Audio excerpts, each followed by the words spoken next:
Going into 2008, the year's momentum slowed in comparison to the previous one, as not many anime would have lasting impact regardless of quality. There are some that have certain nostalgia qualities, of course, and others that are outright great. So in those two worlds, you'd hear of their praises arise from time to time.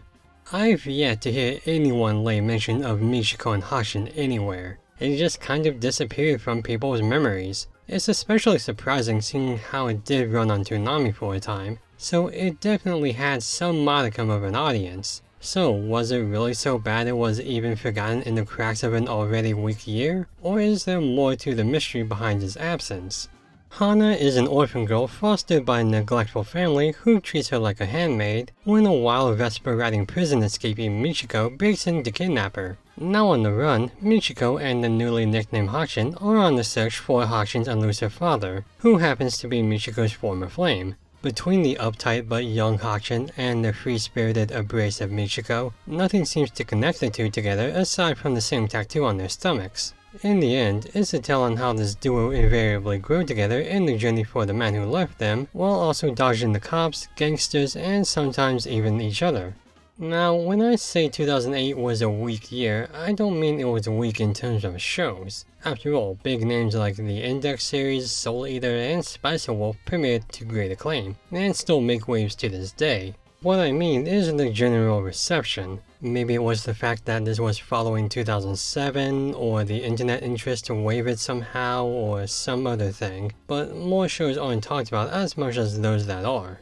This includes Michiko and Hatchin, and to be real with you, I can see why.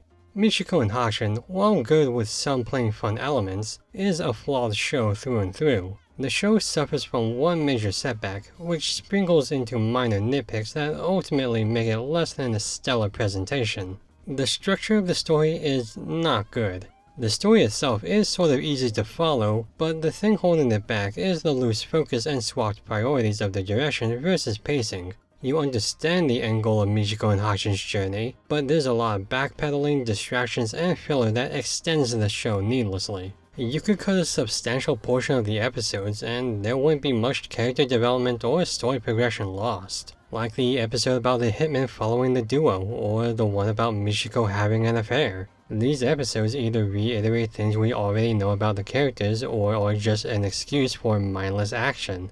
But because you have all this time in this world, you notice the smaller issues with it, like the inconsistent animation or the retelling of character traits that don't add anything in repeat. It takes a while to move on and just overstays its welcome, even if the elements that make it tolerable are great. And I mean that.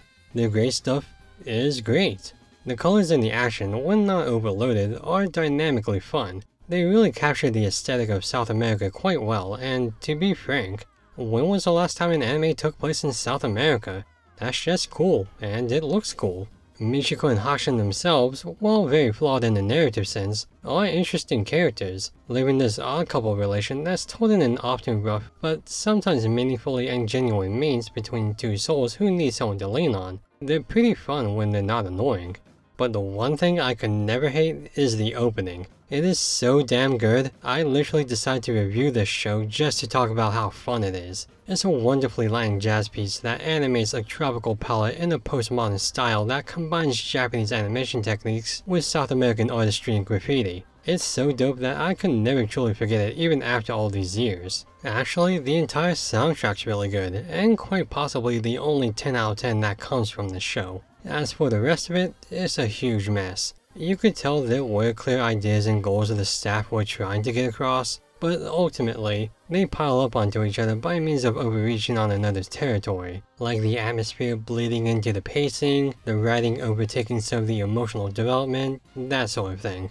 Had Michiko and Hatchin been more focused, tighter in timing and limitations, and leaned more into a flowing dynamic instead of trying too much of nothing, it definitely would have stood out more. But instead, it stands out for the wrong reasons, and the reasons for it to stand out right aren't enough to warrant a high recommendation. I did initially have fun at the party, but it eventually got stale, and it became one I wanted to leave before realizing I wasn't even halfway through. And even though plenty of the things in that party kept me somewhat energized, it's an overall respite ride that's not too much to rave about.